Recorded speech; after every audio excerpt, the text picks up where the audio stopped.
all things by a law divine in one another's being mingled. We're all actually one. If I stand here now and lose myself in an imaginal act, I am influencing the entire world, influencing everyone who can be used to aid me in the objectification of what I'm imagining.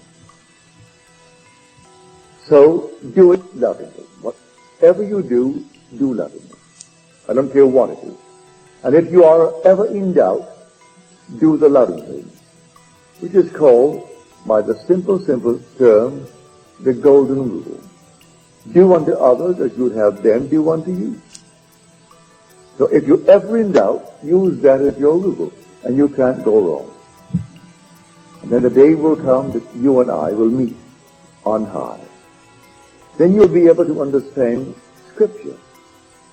But here is the one who said, I am from above, and you are from below.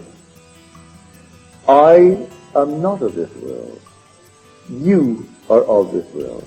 Do you think one man is talking to men? No. It is one being speaking to himself. Here is this outer man, called Neville, that came into the world first. This is the Esau of Scripture. And then after that comes another one, my own wonderful human imagination, and that's the Jacob. This is the twin that comes into the world. They aren't two separate little boys. This is the story. This is an adumbration of that which comes later into the New Testament. That the one who could say, I am from above, and you are from below. You are of this world. I am not of this world. So the being speaking is your own wonderful human imagination, who in Scripture is called Jesus Christ. And the thing below is the body that you're wearing, and that is of this world. Now, you are anchored here. I'll show you how I need not be anchored here, because these two, as you're told in Scripture, in thy limbs are nations twain. Rival races from their birth. One the mastery shall gain, the younger or the elder reign. That's the 25th chapter of the book of Genesis. Now, we are told in the first chapter, or the first book of Corinthians, the 15th chapter, that the second man is the Lord from heaven. So the second one, which was mentioned in Genesis as Jacob, who became Israel as he wrestled successfully with the Lord, and his name was changed from Jacob into Israel.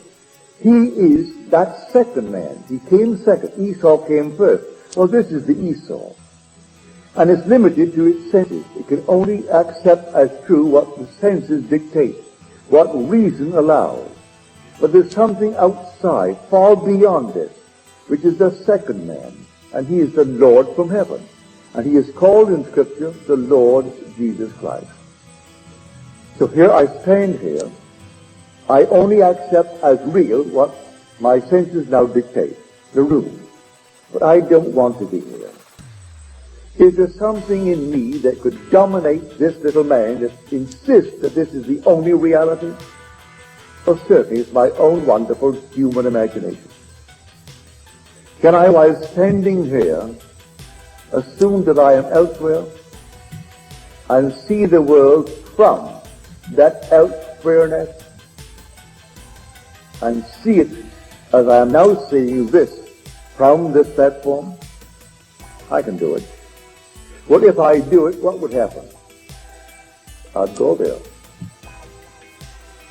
Man not knowing that, he is tied to his little body of Esau morning, noon, and night. He never gets away from it.